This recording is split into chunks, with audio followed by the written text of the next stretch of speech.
Түс көрсету жарысында кім ұтты десеңіз?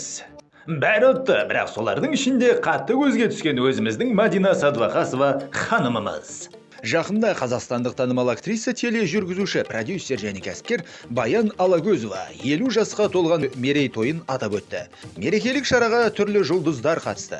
Мен бұл көріністі көріп ұялдым.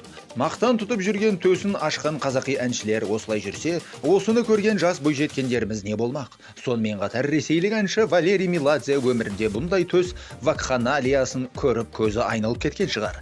Тұнығы әлі лайланбаған қарындастың жатырына түскен жаман жаттың сілекейі тексізденуге апарар тура жол.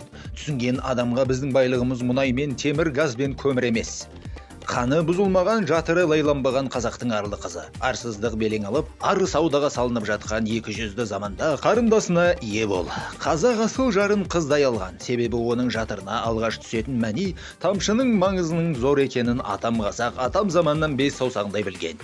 Әй дейтін әжесі, қой дейтін қожасы жоқ елдің адал қазаны. Арам итаяққа айналмас үшін қызға 40 үйден тыю керек екенін қазақ бүгіннен түсінсе екен.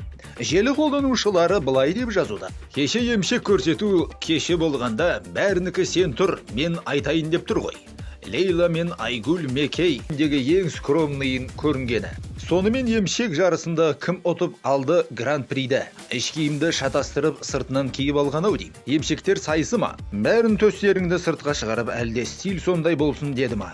Валерий Меладзе айтқан шығар, ішінен ме емшектің бәрі мына жақтан екен ғой деп. Омырау көрсетуден сайыс өткен сияқты, келесі туған күнде төтен көрсетіп жарыспасаңдар болды.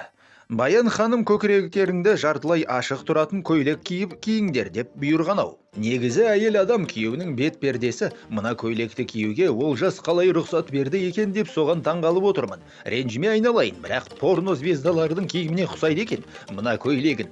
Ана Қайраттың әйелі де отыр. Тыртыңдап инелік сияқты билеп қояды. Ол да төсін ашып қойыпты, жарым жартылай. Ана Валерий Меладзеден ұят болды. Қазақтың оңған қатындары жоқ екен деп бетін шымшып кеткен шығар. Енді қыз болмайсыңдар, мың жерден ашық киінсеңдер де халықтың алдында ұятты сақтаңдар. Күйеулеріңді жерге тықпаңдар. Ал сіз не дейсіз?